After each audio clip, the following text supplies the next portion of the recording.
Antiquities of the New World. Early Explorations in Archaeology. Volume 1. Description of antiquities discovered in the state of Ohio and other western states. By Caleb Atwater, 1778-1867. Ancient Works of Portsmouth, Ohio. Descending the Scioto to its mouth at Portsmouth, we find an ancient work, which I doubt not was a military one of defense, situated on the Kentucky shore, nearly opposite the town of Alexandria. The reader is referred to the accurate drawing of all the works near this place, taken on the spot, from actual examination and survey. The importance of this place, it seems, was duly appreciated by the people who in olden time resided here. To their attachment to this part of the country, as well as the great population which must have been here, are we indebted for the striking and numerous traces of a once flourishing settlement. The annexed plate will enable the reader to form a very correct idea of these ancient remains. On the Kentucky side of the Ohio, opposite the mouth of the Scioto River, is a large fort with an elevated, large mound of earth near its southwestern outside angle and parallel walls of earth, as represented by the lowercase letters P, P, P, and P. The eastern parallel walls have a gateway leading down a high, steep bank of a river to the water. They are about 10 rods asunder, and from 4 to 6 feet in height at this time, and connected with the fort by a gateway. 2 small rivulets have worn themselves channels quite through these walls, from 10 to 20 feet in depth, since they were deserted, from which their antiquity may be inferred. The fort is represented by the letter F on the plate, which is nearly a square with 5 gateways, whose walls of earth are now from 14 to 20 feet in height. From the gateway, at the northwest corner of this fort, commenced 2 parallel walls of earth, extending nearly to the Ohio, in a bend of that river, where, in some low ground near the bank, they disappear. The river seems to have moved its bed a little, since these walls were thrown up. A large elevated mound at the southwest corner of the fort, on the outside of the fortification, is represented by the lowercase m. It appears not to have been used as a place of sepulture. It is too large to have belonged to that class of antiquities. It is a large work, raised perhaps 20 feet or more, very level on its surface, and I should suppose contains half an acre of ground. It seems to me to have been designed for uses similar to the elevated squares at Marietta. Between these works and the Ohio is a body of fine interval land, which was nearly enclosed by them, aided by the river, and a creek, which has high perpendicular banks.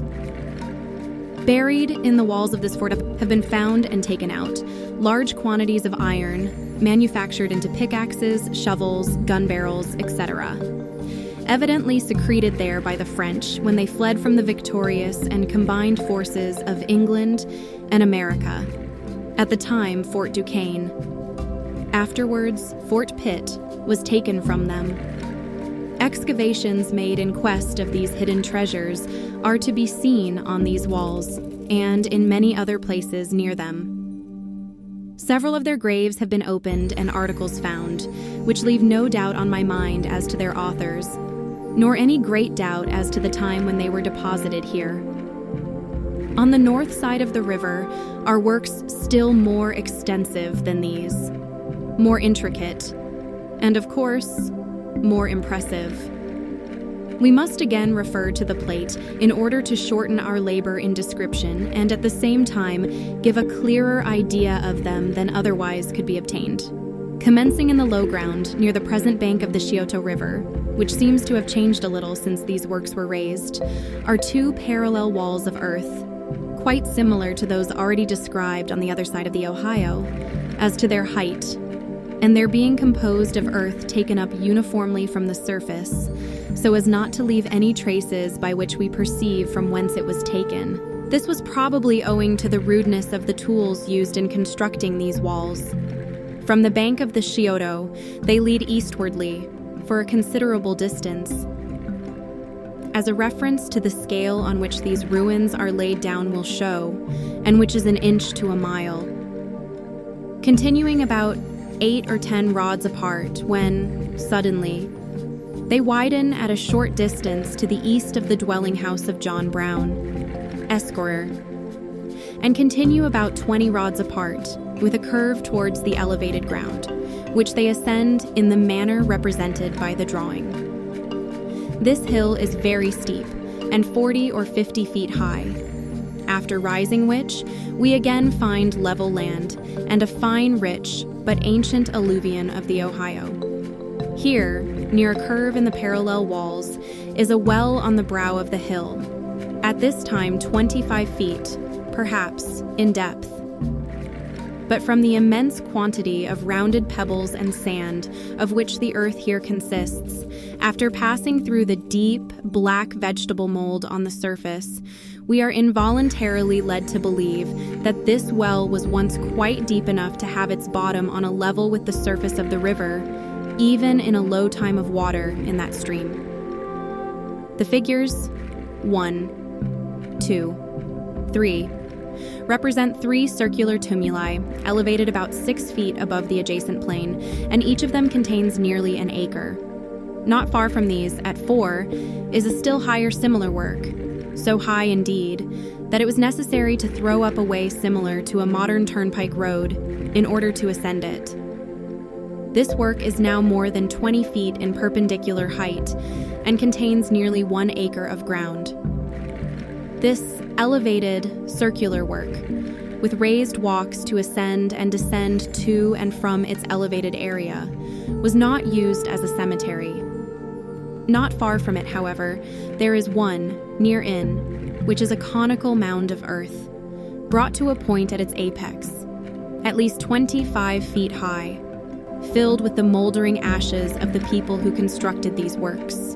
In a northwestern direction is a similar one, just begun. It is surrounded by a ditch about 6 feet deep, with a hole in the center of this circular work, which is represented by the letter lowercase c. 2 other wells, lowercase o and o, are now 10 or 12 feet in depth, and appear to me to have been dug for water, and are similar to the one already described. Near these, at lowercase letter d, is a wall of earth, raised so high that a spectator standing on its summit may have a full view of whatever is transacting on the works. 1, 2, 3, 4. This last work is easily ascended at each end. From these extensive works on this high place are 2 parallel walls of earth leading to the margin of the Ohio, which are about 2 miles in length. They are from 6 to 10 feet high. They are lost in the low ground near the river, which appears to have moved from them since they were constructed. Between these walls and the Ohio is as fine a body of interval land as any along the valley of this beautiful stream, quite sufficient, if well cultivated, to support a considerable population. The surface of the earth between all the parallel walls is quite smooth, and appears to have been made so by art, and was used as a road by those coming down either of the rivers, for the purpose of ascending to the high place, situated upon the hill. The walls might have served as fences also, to enclose the interval, which was probably cultivated. On the low land I saw but one mound, at lowercase m, number 2. And that is a cemetery, but is not very large, and it appears to have belonged to the common people, probably those who resided near it on the plain.